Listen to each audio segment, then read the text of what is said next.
this credit score that we think of, this thing that we call a credit score, how is it created? What are the ingredients to it, right? So I'll give you those if you're asking. You know what I'm saying? So the ingredients of a credit score, right? First and foremost, we have payment history, right? And payment history is about 35% of out of 100 of the pie chart that makes up your credit score. So that means 35% of your credit score is depending on how often you pay your bills, the amount of latencies that you've had on them. The more reliable you are paying your bills, the more of that 35% is covered, right? So most credit companies right now, or mostly everybody dealing with credit history, right, or payment history, deals with the fact that there is something called the Fair Credit Act, which allows people to write letters to credit bureaus and creditors asking for different verification of the loan, asking for specific information, which, if it cannot be provided, needs to be taken off of your credit report, right? So, a lot of companies charge you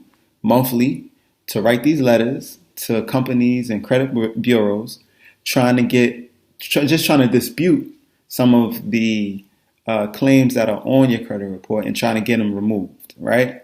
And that's a big thing that works wonders, right? And it has changed people's lives and added so many points to people's credit score. But that's only 35% of your credit score, right? So what about the other 65%?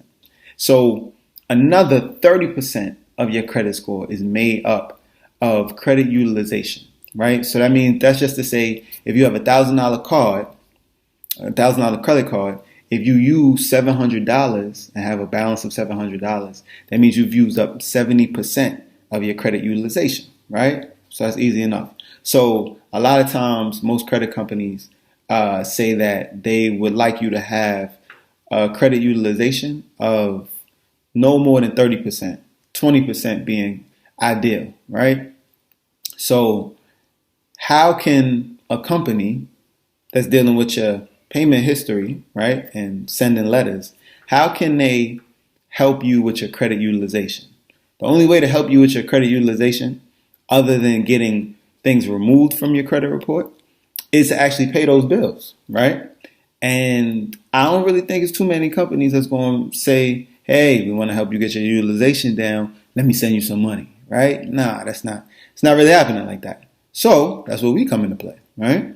Because there is money that you have that you're not using or that you don't know is yours, right? So through cash flow management, we help people to understand where to extract money that they already have, but that's being taken away by different entities. And with how to extract that money, bring it back to yourself so that you can pay down debt 3, 4, 5 times faster. And as you pay down debt, your credit score rises because your credit utilization is going down, right? Boom. That's that.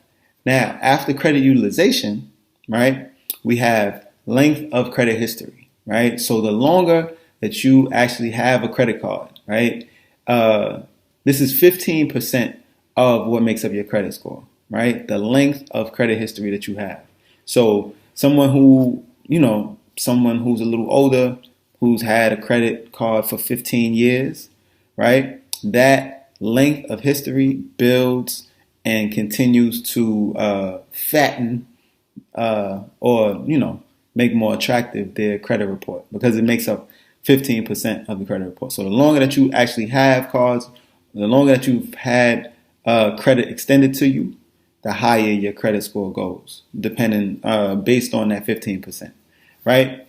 The next two things that makes up the credit score, right? One, you have the mixed use, right, of credit. So the different kinds of credit that you have: credit cards, loans, store cards, any variation of credit that you can receive, right? That mix, a healthy mix of installment payments or installment loans, like a student loan, or revolving debt or revolving loans, like a credit card. A good mix of those together makes up the mix, the mixed credit that you need to have to show lenders or give them a snapshot of how you operate. Lastly, we have the last 10%. The last 10% on your credit score is new credit, right? So the different credit that you apply for, the hard inquiries, the soft inquiries that come with applying for new things, applying for a new apartment, applying for a new loan, car loan, whatever kind of loan you take in, a new card, whatever you're doing, those new types of credit. However, all of those are compiled, they make up 10% of your credit report, right? So with all those elements of your credit report, we can see that if we listen to commercials, if we have been watching TV, if we have been looking at different companies and how they operate, we can see a lot of times that they're only dealing with one section of this credit report, right? And so if we deal with the credit score and your credit report on a holistic level, now you're able to drastically improve credit scores.